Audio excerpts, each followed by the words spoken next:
Today's topics are emails. I'm Chris, and let's dive right in. Emails, in my opinion, are either annoying or exciting. Sometimes I'm really excited to get into my email because it's exciting to see what progress you make and what kind of stuff it's coming in and what kind of appointments you have to set and stuff like that. On the other side, it's really frustrating if your inbox is always full and you don't have control. Well, the first thing there is probably inbox zero.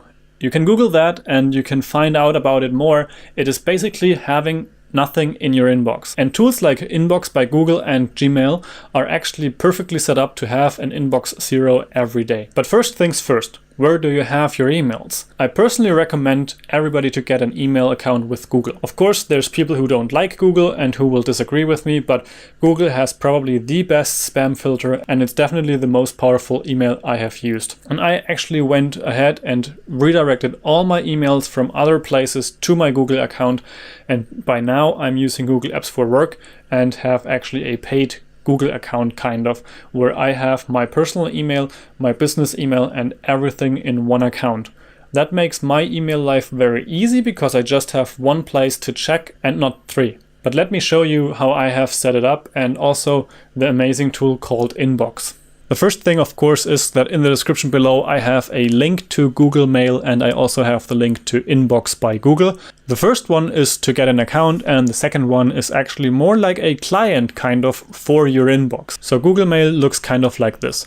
You see you have 15 gigabytes of storage, you have your emails, you have your drafts, send email on the left. It's really simple to manage and you also can access your spam folder and stuff like that. But that's not what I want to talk about today.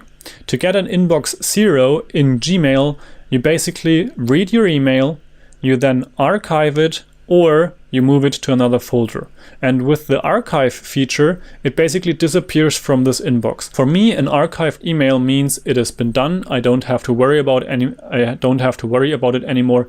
And all the emails I still have in my inbox are actually something where I have to work on. Either I have to do a task that is inside the email or I have to write an answer. But then I discovered Inbox by Google Mail. And Inbox is pretty much the prettier version of Google Mail and a more powerful version. So basically I have an email here in my inbox from Wim Hof, who basically talks about cold showers and that it's really good for your immune system. So you can do a couple of things to this email. You can mark it as done with this check, so it just disappears and is in this done folder here.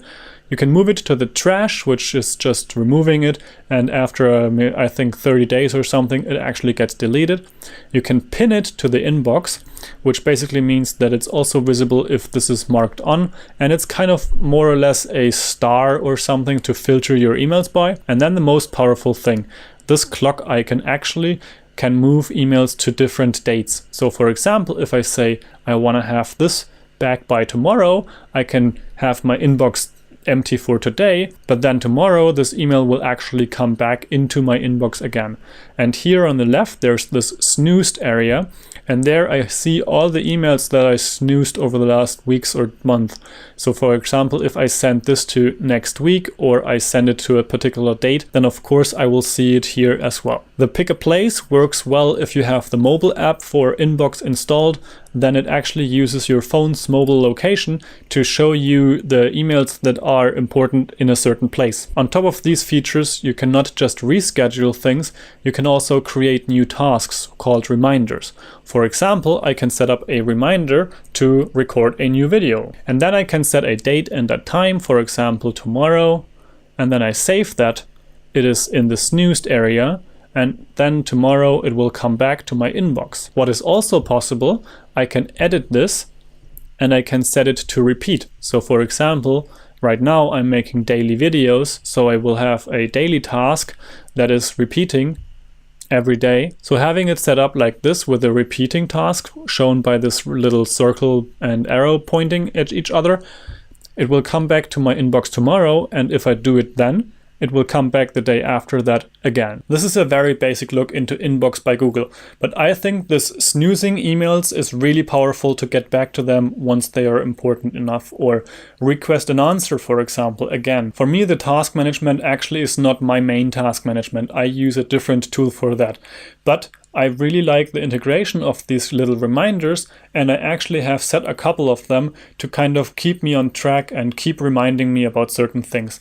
And the inbox I find very useful for that, because it basically is a place where I come back to every day anyways. Now that you know how I manage my email inbox, how do you manage your email inbox? Let me know in the comments down below, and let's talk about the best way to do that. And as always, subscribe to this channel, like this video, share it with your friends who need a little bit of knowledge about inbox cleanups, and connect with me on Instagram or Twitter. I am at SpiegelIO everywhere.